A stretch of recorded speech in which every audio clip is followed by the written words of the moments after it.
Oral questions by members. Member Parksville Qualicum.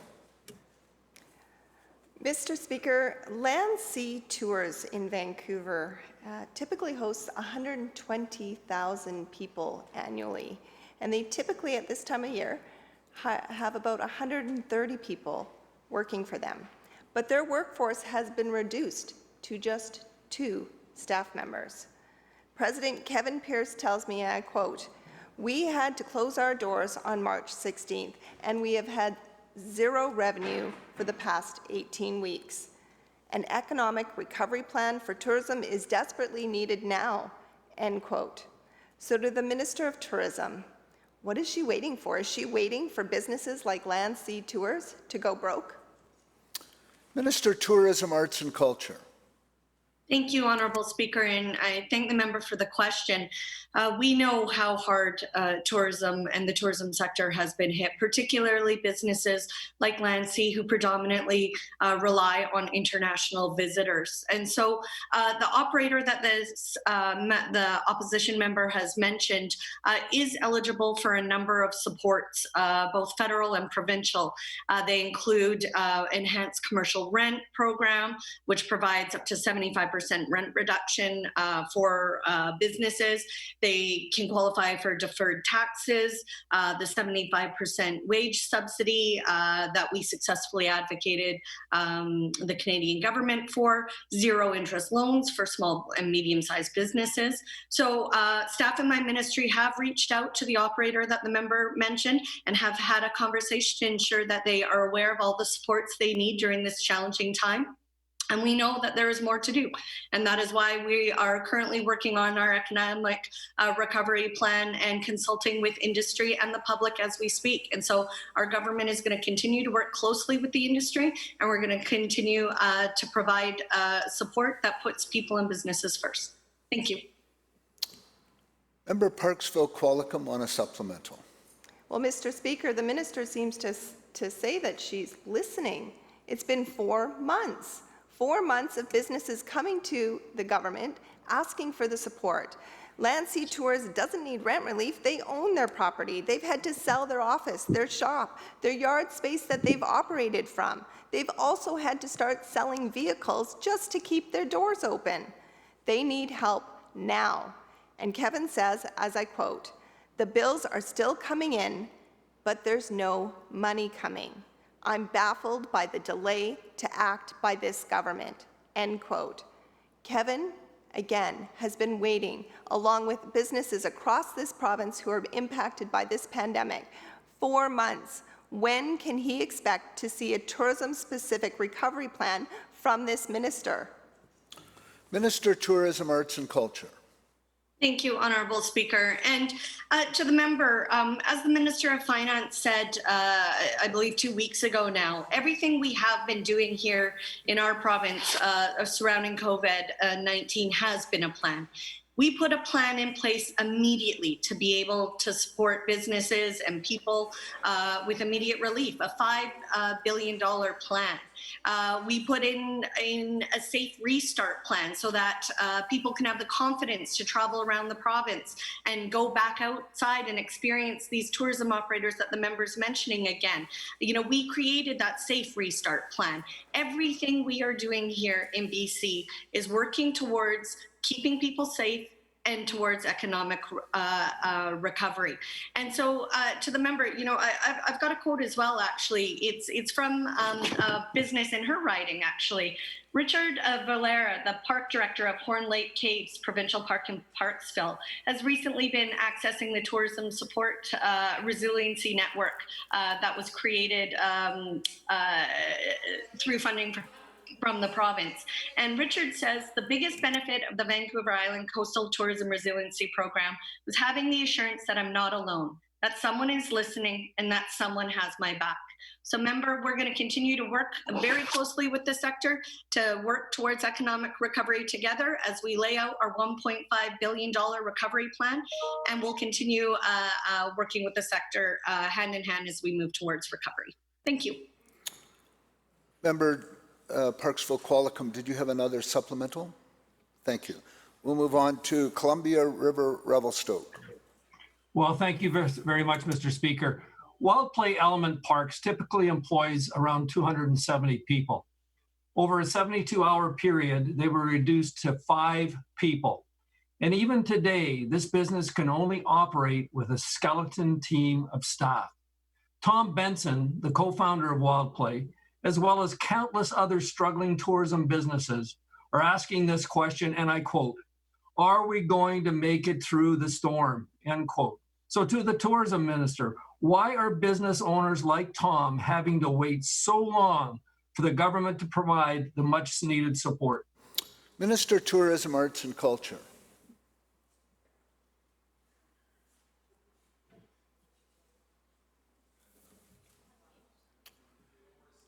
Minister of Tourism, Arts and Culture, we seem to have a technical glitch. Sorry, thank you. Thank you, Honorable Speaker. And so our government does have a plan. We have our provincially coordinated approach to recovery, our $1.5 billion recovery plan that is going to support economic resilience, business recovery. It's going to help people whose livelihoods have been impacted by the pandemic.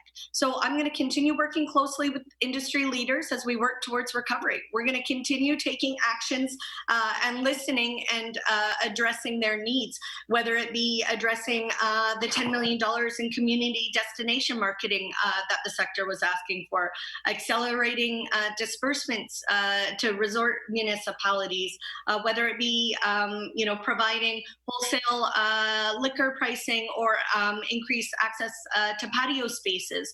We are listening to the sector, and we're going to continue to work closely with them and put their input into our provincially coordinated economic recovery plan. And I'll continue to advocate for the tourism sector as a part of that. Thank you. Member Columbia River Revelstoke. Well, thank you, Mr. Speaker, and I'm sure Tom is going to find a lot of comfort in those words.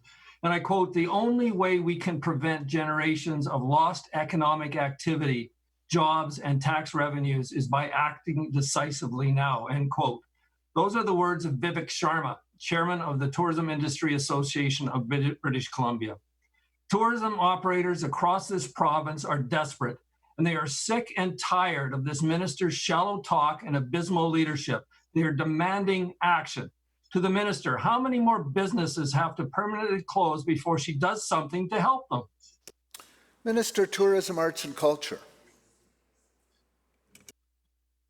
Minister, you're muted. Yes, thank you, Honorable Speaker. And to the member, as I have said, our government has put plans in place. We put in a plan in place that addressed the healthcare crisis, a plan that flattened the curve.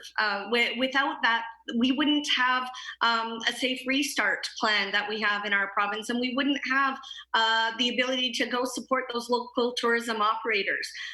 Everything we are doing in this pandemic is working closely with the tourism sector. We've been able to provide a number of supports to date. We know there is more work to do, and that's why we're working very closely with the sector as part of our $1.5 billion economic recovery plan. We're getting that input from the sector as well as the public, and we'll continue working together with them towards recovery. Thank you. Leader, third party. Thank you, Mr. Speaker. In the last few years, there have been substantial mental health funding commitments made by the provincial and federal governments, including the creation of the BC Ministry of Mental Health and Addictions, as mandated by the Confidence and Supply Agreement. Even still, in Canada, only 7% of the healthcare budget is dedicated to mental and behavioral health. As a result, access to comprehensive mental health care and addiction support often depends on the size of your bank account. Data clearly shows that lack of access to mental health care is most pronounced in those with lower incomes, fewer years of education, minority groups, and people with other vulnerabilities. Based on this year's budget estimates, it appears the breakdown seems to be that over $20 billion is being spent on the Ministry of Health and $10 million for the Ministry of Mental Health. My question through you, Honourable Speaker, is to the Minister of Finance. Does the Minister have a more detailed breakdown of the percentage of the BC healthcare budget that is dedicated to mental and behavioural health care delivery? Minister of Mental Health and Addictions. Thank you, Honourable Speaker, and we are working very hard to build a comprehensive system of mental health and addictions care in the province, and we certainly believe that we need to get to a place where mental health is treated in the same way that physical health is. We have not had a system that does that, and we have a long way to go, but our government has been making some significant investments. We spend an average, and we canvass this in estimates, an average of $2.5 billion a year on mental health and substance use care. In addition, those are figures from last year. In addition, we have committed $74 million to new initiatives for child and youth mental health, Honourable Speaker, and that includes expanding Foundry to 19 centres we've committed to across the province. There was $3 million budgeted for Foundry when we took office. It will be $15 million this year, Honourable Speaker, 5 times as much. And the member used the term access to care should not depend on the size of your bank account. And he's quoting very well from when I made the announcement, a $10 million announcement last fall of significant investments in mental health and addictions counselling, the most significant investment in a decade, Honourable Speaker. And we believe we needed to build access, strengthen access to counselling on the ground by investing in community agencies, no-cost and low-cost counselling, with those funds targeted specifically to the most vulnerable people in the population. A third of those agencies who received that funding were Indigenous organizations, Honourable Speaker. In addition to some of those things, we're beginning to build child and youth mental health teams in our school districts so that we can start early and catch small problems before they become big ones. In the Ministry of Education, $12 million invested in school-based mental health programs, and the Ministry of Advanced Education, for the first time ever, Honourable Speaker, post-secondary education students have access to 24/7 phone line for access to mental health counselling. We're just getting started, Honourable Speaker. We've got a long way to go. We had a big mess to clean up, but we're on the road, and we've made some significant progress to date. But we absolutely need to get to a place where we reduce the stigma about mental health and addictions, and where we get to a place where we treat it with the equity with physical health that it deserves. Leader, third party on a supplemental. Thank you, Mr. Speaker, and thank you to the Minister for her comprehensive response. For most British Columbians, our healthcare system does not guarantee access to specialized, evidence-based mental health care treatment. Consequently, our walk-in clinics and emergency rooms become the de facto provider for people experiencing mental health challenges. This, in turn, leads to individuals overusing the healthcare system because their mental health needs are not being adequately addressed. Ineffectively treating mental illness costs our healthcare system twice as much as providing appropriate care in the first place. As the Minister noted yesterday, 4 out of 5 people killed by an illicit drug poisoning had previously been in contact with the healthcare system, most likely with the primary care system. GPs are working heroically to support people in crisis, but they are inundated and in need of additional specialized mental health resources. Research shows that when patients are provided with brief psychological assessment and targeted cognitive and behavioral interventions, their conditions improve both mentally and physically. My question through you, Honourable Speaker, is again to the Minister of Mental Health and Addictions. Does the Minister agree that by providing a level of mental health accessibility similar to what we expect for physical health, we can better create health outcomes and lower medical costs? Minister of Mental Health and Addictions. Thank you, Honourable Speaker, and thank you to the member for the question. I don't think there's any question that that is a goal that we share. It's going to take us a while to get there. And Honourable Speaker, we're very proud in Canada to say that we have a universal healthcare system, but the reality is that at a federal level, mental health and substance use is not integrated into universal Medicare the way that it should be. So we continue to press the federal government for further investments, because it is absolutely the case that too often People have to pay privately for access to care.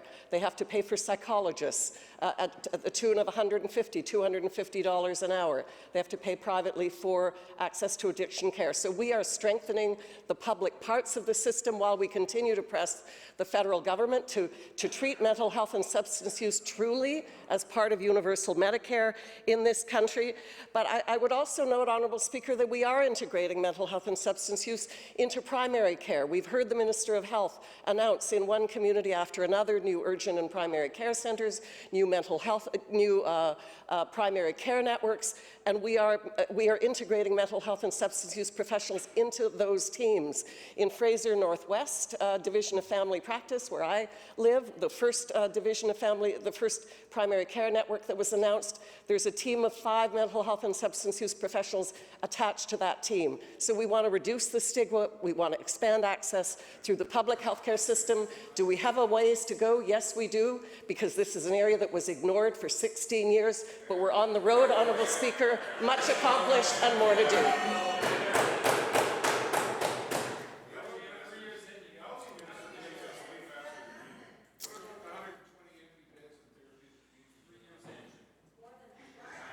Member Richmond Queensborough. Thank you, Mr. Speaker. Tomorrow is the deadline for the government's fall education plan, and so far the government has done all it can to make sure parents have no idea what to expect. On one day, the Minister of Education says students can expect to be back in class full-time. Then the next day, the Premier says parents should have a Plan B. Question to the Premier, will he lay out a clear plan tomorrow that doesn't force parents to come up with their own alternative plan? Minister of Education. Thank you so much, Mr. Speaker, and thank you to the member for the question. We were one of the only jurisdictions in North America to be able to reopen schools safely in June, and that is a testament to the teaching profession, support staff, principals and vice principals, parent organizations, First Nations, everyone involved in the education system. And what we will update the public about tomorrow, and parents are eagerly awaiting this, is an update to a plan that we developed and released in May 15th. So, as you've heard Dr. Bonnie Henry say on many occasions, we learned a lot from the June restart. We learned how to do that safely. We want to return to in-class instruction in British Columbia, and we should. This jurisdiction is in the top percentage in the world who have safely managed the pandemic. The social and emotional costs of a long suspension of learning plays a heavy toll on families and children, and that's what we will do. We will outline that safely tomorrow, and we will do so on a collaborative model of having developed a safe plan to return to schools in September. The Premier commented, and rightly so, that we do not know where this pandemic will go in British Columbia or anywhere in the world. So we have to have a nimble plan, and I say this to the member, we have to have a nimble plan that is regionally sensitive perhaps, that follows the health and scientific advice of Dr. Bonnie Henry. We don't know where we will be in the fall and winter if there is a second wave in British Columbia. So we have to have a plan that can move forward, as we plan to do in September, and move back if we need to keep families, kids, teachers and support staff safe in our school system. Member Richmond Queensborough on a supplemental. Thank you, Mr. Speaker. Parents want clarity. They've gotten clarity from governments in Alberta, Ontario, Quebec, and Saskatchewan. And I remind this minister that when the opposition started pushing on this question, he said late July. But prior to that, the announcement was going to be made in late August. That's what he said, and that's what the ministry has been stating. So this plan is being made up as we go along. Parents understand there is more than one potential scenario for September, Mr. Speaker, but government has had months to plan for these scenarios and give parents options, not to tell parents that they're on their own. Here's what Julie, in the Premier's own constituency, said, quote, "I'm so annoyed by this. No, Premier, you actually have to find a plan B," end quote. So again to the Premier, who has been sowing confusion every time he speaks, tomorrow, can parents expect to be provided with a clear rollout options for what schools will look like in the fall? Minister of Education.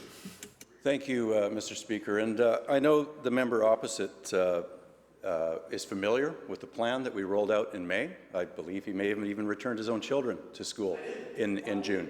But 200,000 children did return to school in British Columbia, and that has given us very, very valuable lessons about how to have schools reopen safely, how to physically lay out space in schools. We have had jurisdictions to the south of us across the country look to British Columbia's Restart Plan, which we developed in April and May and returned to school in June. That will be updated and released to the public tomorrow. The member's incorrect. Ontario has not released a plan yet. They are waiting for it. What Ontario does have, though, because they haven't followed the collaborative way forward that British Columbia has, they have lawsuits on their hands.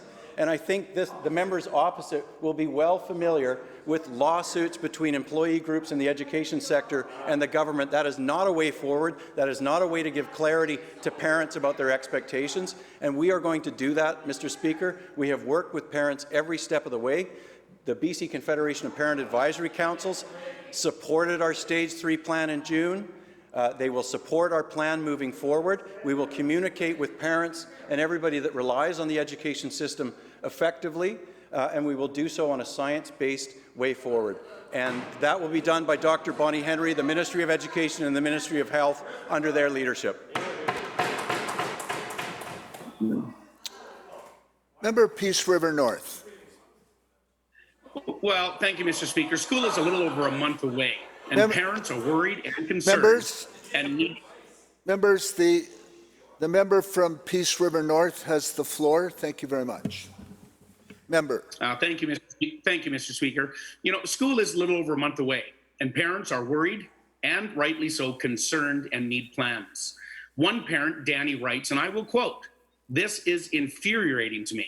This is a total slap in the face to parents, especially single parents. Putting this on parents is ridiculous," end quote. Mr. Speaker, that frustration and desire to know everything is under control is common from Fort St. John to Fernie to Fernwood. Mr. Speaker, families and teachers are looking for guidance and support, not some flippant remarks. My question to the Premier, will he commit that tomorrow's plan will clearly lay out all of the options for this fall? Minister of Education.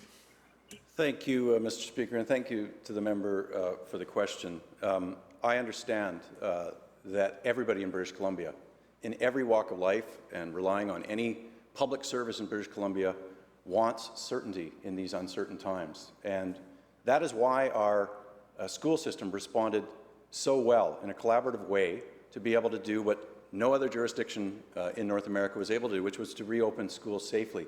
We did that working with parent organizations. We did that working with frontline teachers and support staff, principals and vice principals, superintendents, First Nations, education officials. We did that in British Columbia, and as you've heard, and as the member has heard, Dr. Bonnie Henry say, there were very valuable lessons in that restart that will serve us well for a strong start in September. Those details will be available tomorrow. It's an update of our May 15th plan, and the member is welcome. The member is welcome to have a briefing. I want to offer him as much information as possible. We offered him a briefing on June 11th. We offered him a briefing again on June 18th. We didn't get a reply. He wrote a letter to me, I understand, on July 6th. My office is 100 yards from his. It was never delivered to my office, but I did find the letter on Twitter, so I thank him very much for that. But look, if he wants to have specific information in a detailed briefing, because as we work with everybody in the K-12 education sector, it includes him. We've invited him. He can take up the offer for the Provincial Health Office if he doesn't want a briefing from my office, the BC Centre for Disease Control, but we want to move forward and give accurate information in a pandemic. There's no political margins here. There should be no, I'm not going to tell the opposition how to do their job, but I would suggest that trying to score political points at a time when fear and anxiety are at our heightened stage, not just in British Columbia, but around the world, is probably a bad political strategy.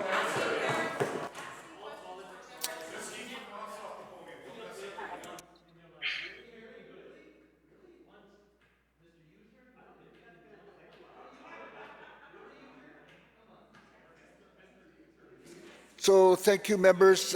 Member Peace River North on a supplemental.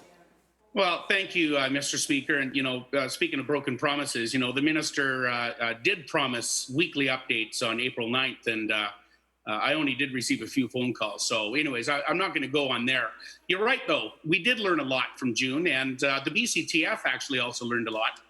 They actually found that only half of the teachers felt safe during the Premier's trial run earlier, and a lot of it was around the accessibility of PPE.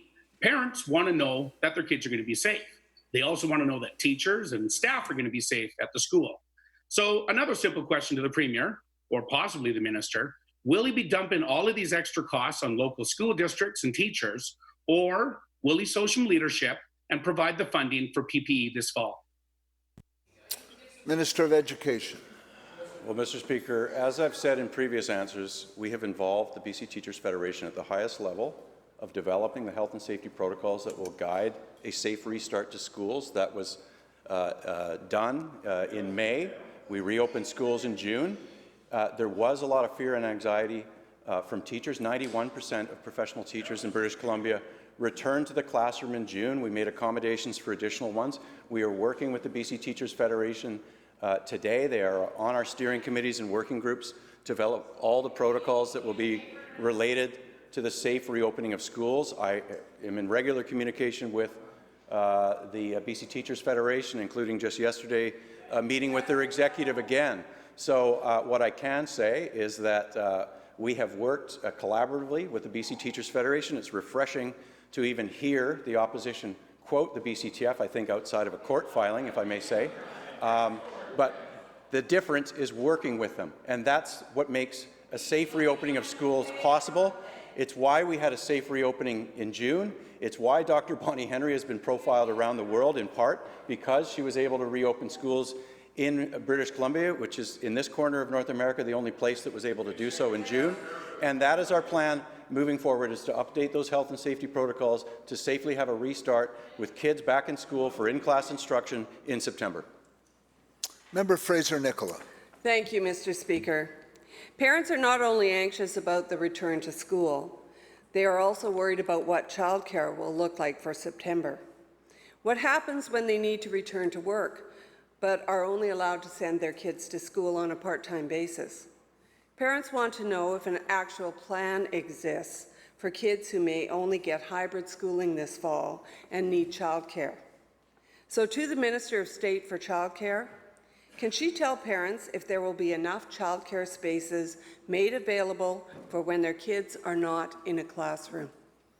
Minister of State for Childcare. Thank you, Honourable Speaker. We have been working hard with the sector, with childcare providers, with parents to ensure that childcare can safely operate, and also thanks to our public health and Dr. Henry and her team, that we have ensured childcare can safely operate, and they have been during this pandemic. And we do know that there are going to be more parents returning to work, and also we're seeing more childcare because of the support from our temporary emergency funding that has supported over 4,500 childcare centers to stay open, and with a lot of spaces available, being able to serve essential services workers and other parents returning to work. We are seeing more centers opening, and we're expecting more centers opening. We are currently seeing a preliminary number of about over 85% of childcare centers that are open and receiving our temporary emergency funding, and we'll continue to monitor that. And we do need to remember that childcare sector was neglected for many, many years, and we have been working hard since 2017 to make sure we have a childcare BC plan to support and accelerate the creation of spaces to support the workforce and at the same time support affordability. Thank you. Member Fraser-Nicola on a supplemental. Mr. Speaker, parents are unsure what days their kids will be in class, and they don't know how they're going to find a childcare space or before and after school care. Families are desperate for safe and available childcare spaces. They want to know this minister has a comprehensive contingency plan in place, or is she like the Premier, telling parents they're on their own? To the minister, what is your plan? Minister of State for Childcare. Thank you again, Honourable Speaker. While it is very encouraging to hear the member opposite talking about childcare, but let's remember the childcare crisis has existed for many, many years, and we have been working really hard since 2018 to start accelerated creation of spaces to support the workforce and also to support parents with their childcare needs. And we have been planning since day one of this pandemic.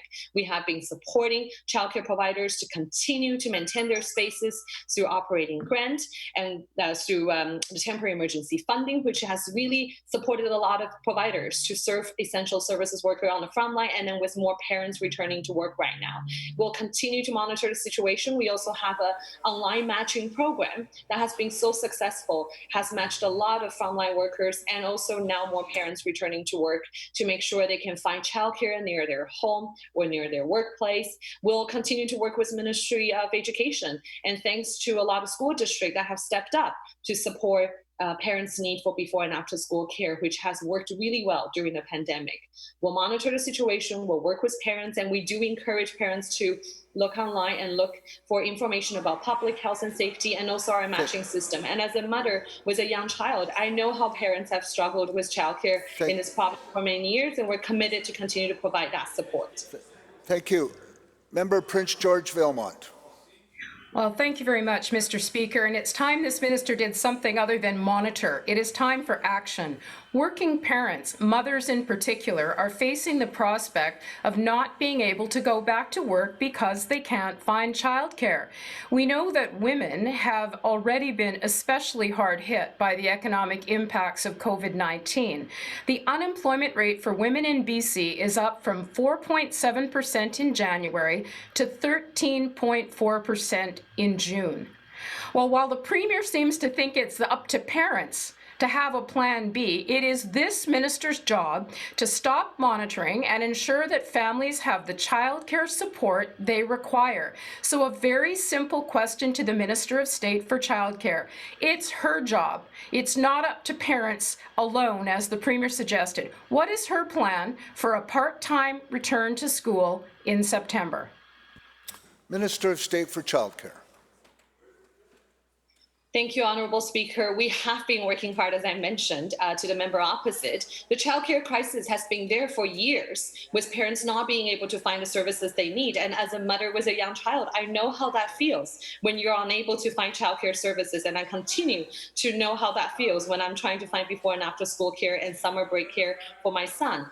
And while we have been working closely with the sector, we have been providing the temporary emergency funding to support the operation of childcare centers. And we're very thankful to see early childhood educators who are working on the front line and making sure those childcare spaces can come back in service. And we're currently looking at over 85% of the centers receiving our emergency funding that are opening to parents, and we're expecting that there will be more spaces opening for parents. And again, we would encourage parents to look for our online matching services that has successfully matched a lot of frontline workers, especially healthcare workers, and a lot of parents who need to return to work to be able to find childcare services. And I just want to end with a quick quote that we received from a childcare owner who's talked about how our government's action and also plans that has supported parents' need for childcare. Sorry, Honourable Speaker.